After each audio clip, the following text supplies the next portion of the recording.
नमस्कार, मैं विषय ज्ञानाथी। आज हम लोग बात कर रहे हैं एक बहुत ही इंटरेस्टिंग टॉपिक, वाई इंग्लिश। एक सवाल लोगों के मन में रहता है कि दुनिया में बहुत सारी भाषाएं हैं, हजारों भाषाएं हैं, उनमें लाखों बोलियां हैं। भारत में भी सैकड़ों भाषाएं एक बड़ी आबादी द्वारा बोली जाती हैं। उसके बावजूद भी भारत या दुनिया में अंग्रेजी का इतना ज्यादा प्रभाव क्यों है?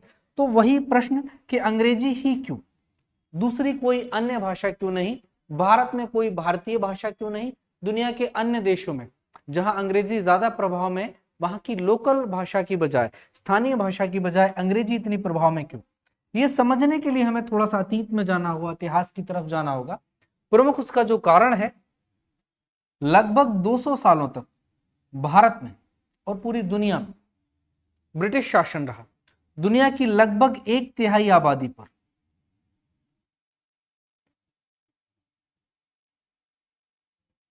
और 25% जमीन पर ब्रिटिश शासन रहा।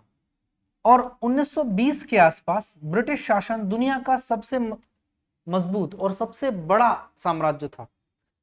इससे आप अंदाजा लगा सकते हैं 200 साल तक दुनिया के एक बड़े क्षेत्र पर इन्होंने राज्य किया। तो उसी रूप में इनकी भाषा कामकाज में प्रभाव में आ गई और उन देशों में उस भाषा का बड़े रूप में प्रयोग होने लगा, उनमें भारत भी था। तो भारत में शासन के कामकाज की भाषा अंग्रेजी बनी ब्रिटिश शासन काल में। फिर एक बड़ा प्रश्न ये आता है, न सिर्फ भारत में, चाहे वो ऑस्ट्रेलिया हो, चाहे वो अफ्रीका के बड़ा कई सारे देश हो, चाहे वो कनाडा हो या चाइना का हांगकांग हो, न्यूजीलैंड हो और दूसरे कई सारे देश जो ब्रिटिश एम्पायर के अंतर्गत आते थे।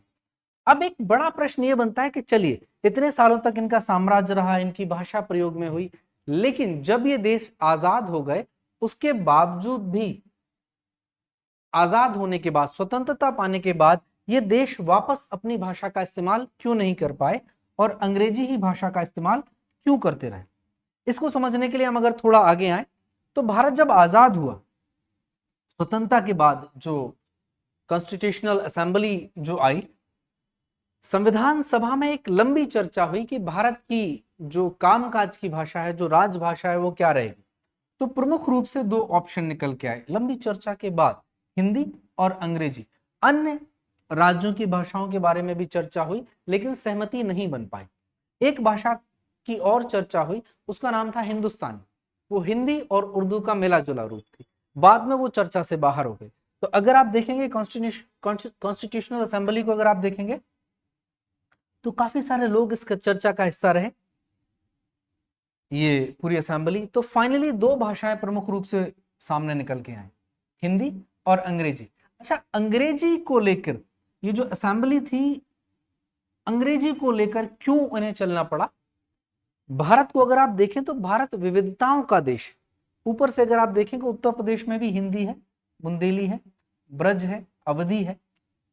उसके अलावा यहाँ मराठी है, गुजराती है, मारवाड़ी है, उड़ीसा में उड़िया है, यहाँ तेलुगु है, तमिल है, कन्नड़ है, अलग अलग भाषाएं। भारत विविधताओं का देश है, विविध भाषाएं थी। तो भारत के जो लोग थे वो किसी एक भाषा पर, भारतीय भाषा पर सहमत नहीं हो पाए। सबसे ज्यादा सहमति हिंदी को ही मिली, लेकिन इसमें प्रमुख रूप से जो लोग प्रभावित थे वो उत्तर भारत के थे और अन्य राज्यों के कुछ लोग थे। तो चूंकि किसी एक भाषा पर उतनी मजबूती से सहमति नहीं बन पाई, तो फिर एक संविधान की जो सभा थी, कॉन्स्टिट्यूशनल असेंबली द्वारा जो निर्णय लिया गया, वो ये निर्णय लिया गया, संविधान में ये प्रावधान किया गया कि स्वतंत्रता के बाद जब संविधान लागू हो गया, तो सन 1965 तक, 1965 तक अंग्रेजी का प्रयोग कामकाज की भाषा में हिंदी के साथ होता रहेगा। लेकिन 1965 के बाद में अंग्रेजी हट जाएगी और हिंदी का प्रयोग पूरी तरह से कामकाज की भाषा में होने लगेगा। शुरू में यह निर्णय लिया गया, संविधान में इस तरह की व्यवस्था की गई। लेकिन 1965 आने से पहले ही भारत लोकतांत्रिक देश है। यहां राजनीतिक घटनाओं का पूरी दुनिया में ही इतिहास रहा। लेकिन होता क्या है, 1957 में ही, 1957, समाजवादी विचारधारा के नेता डॉक्टर राम मनोहर लोहिया, जी ने अंग्रेजी हटाओ आंदोलन चलाया। और जब ये अंग्रेजी हटाओ आंदोलन 1957 में शुरू हुआ तो उस समय कई सारे युवा, कई सारे छात्र इस आंदोलन के साथ जुड़े और कई सारे अन्य विचारक और कई सारे अन्य नेता भी जुड़ने लगे। अटल बिहारी वाजपेयी, ये 1957 से जुड़ी एक ऐतिहासिक घटना भी है। अटल बिहारी वाजपेयी जी 1957 में ही पहली बार बलरामपुर से सांसद बने। वो जनसंघ के नेता थे। आज की जो भारतीय जनता पार्टी है उस समय जनसंघ थी। तो 1960 के बाद में 1962 में जनसंघ भी अंग्रेजी हटाओ आंदोलन से जुड़ा। तब तक ये आंदोलन बड़ा हो चुका था, अलग अलग राज्यों में इसका प्रचार हो रहा था। कई सारे नए नेता, अलग अलग राज्यों के नेता और हिंदी भाषी क्षेत्र के अन्य क्षेत्र के नेता भी इससे जुड़ रहे थे। तो ये आंदोलन जब ज्यादा बड़ा हुआ उस दौरान ही कई सारे राज्यों में, भारत के ही कई राज्यों में न सिर्फ इसका समर्थन हो रहा था, उसके विपरीत कई राज्यों में इसका मुखर और मजबूत विरोध भी हुआ था। और ये सबसे ज्यादा मजबूत जो विरोध हुआ हिंदी भाषा को पूरी तरह से लागू करने में, वो विरोध आया तमिलनाडु से और बाद में नॉर्थ ईस्ट के राज्य भी इससे जुड़े। ये पुरानी इमेज है बहुत पहले की, जहां अंग्रेजी हटाओ आंदोलन में हिंदी को जब लागू किया जा रहा था तब तमिलनाडु राज्य से मजबूत विरोध है। उसके बाद नॉर्थ ईस्ट के राज्य भी हैं, हिंदी के इंपोजिशन का विरोध कर रहे हैं। ये भी है। अगर आप देखेंगे तो कारण अगर हम समझे कि क्यों ये विरोध आया, यहां आप थोड़ा सा पीछे अगर आके देखेंगे तो तमिलनाडु यहां और उत्तर भारत के राज्य जहां हिंदी ज्यादा प्रभाव में थी, यहां से बहुत ज्यादा दूरी अगर आप देखेंगे तो ये जो राज्य थे ये अंग्रेजी शासन काल में तमिल के साथ, दूसरी भाषाओं के साथ अंग्रेजी तो सीख रहे थे, अंग्रेजी से तो परिचित थे, लेकिन हिंदी से इनका कोई खास परिचय नहीं था। उसके अलावा ये अपनी मातृभाषा से भी इतने ज्यादा जुड़े हुए थे। एक नेगेटिव कह लें कुछ या कुछ कहा जाए, इन कई सारे राज्यों में ये बात फैली कि अंग्रेजी हटाने के पीछे, अंग्रेजी हटाने के बहाने हम पर हिंदी थोपी जा रही है। ये बात भी कई सारे राज्यों में आ गई और वो एक मजबूत विरोध करने लगे। और विरोध 1962-63 तक पहुंचते पहुंचते बहुत ज्यादा मजबूत हो गया और हिंसक भी हो गया। यानी तमिलनाडु में कई सारे छात्रों ने और युवा नेताओं ने उस समय आत्मदाह कर लिया। ये बड़ी घटना थी। 1963 में जब ये आंदोलन हिंसक होने लगा, उत्तर भारत के राज्यों में भी छात्र जुड़ने लगे, युवा जुड़ने लगे, कई सारे नेता जुड़ने लगे। यहां पर प्रतिष्ठानों पर अंग्रेजी में लगे हुए बोर्ड, अंग्रेजी की चीजें तोड़ी जाने लगी, प्रदर्शन यहां भी हिंसक होने लगे।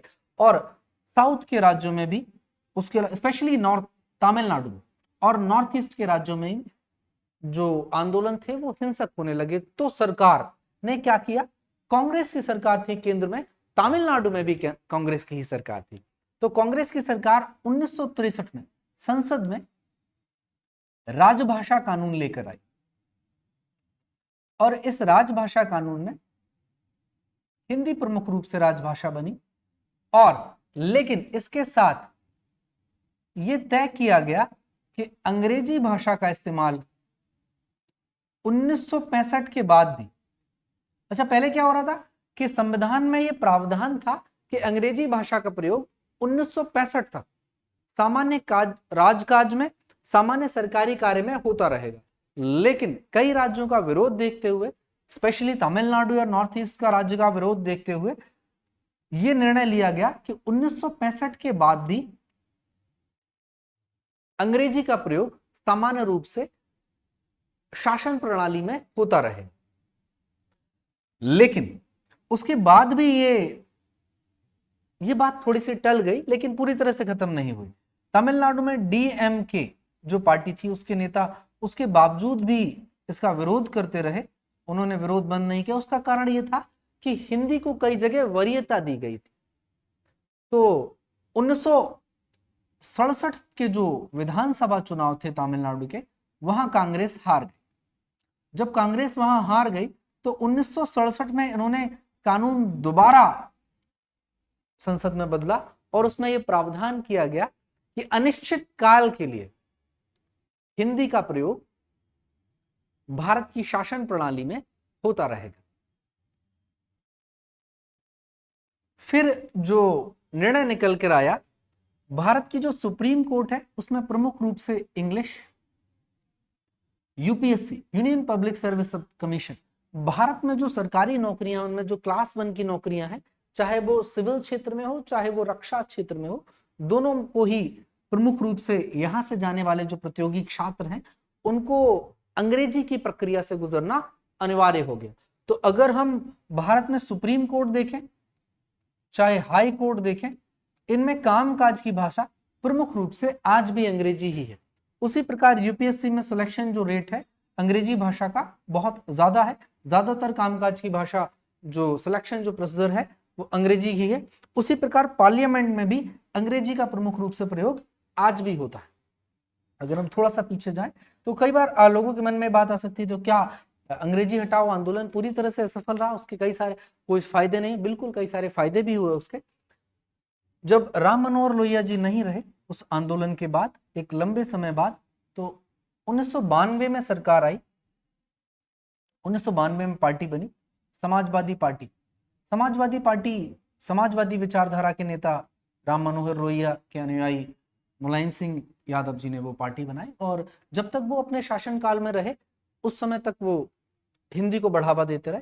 इसी प्रकार बिहार में 2 बार मुख्यमंत्री रहे कर्पूरी ठाकुर भी हिंदी के प्रयोग को बढ़ाते रहे। उनसे पहले अटल बिहारी वाजपेयी जी का एक बड़ा योगदान माना जाता है हिंदी के प्रयोग को बढ़ाने में। ऐसा नहीं कि हिंदी का जो आंदोलन हुआ हिंदी लाने का, अंग्रेजी हटाने का, उसके फायदे भी हुए, लेकिन सबसे खास बात यह रही कि उत्तर भारत और भारत के अन्य राज्यों में हिंदी का प्रयोग बढ़ाने के प्रयास भी चलते रहे, लेकिन उसके साथ ही अंग्रेजी माध्यम के स्कूल भी तेजी से खुलते रहे। अगर हम पिछले कुछ सालों में अलग अलग राज्यों में अलग अलग जिलों में देखें तो आप खुद देखिए पिछले 25 सालों में कितने सारे सीबीएसई के कॉलेजेस तेजी से खुले हैं, और उनमें पढ़ने वाले बच्चों की संख्या, एक तरफ अंग्रेजी का विरोध भी होता रहा, दूसरी तरफ इंग्लिश मीडियम के स्कूल भी खुलते रहे। तो उसके कुछ कारण रहे, उनको हम बाद में डिस्कस करेंगे।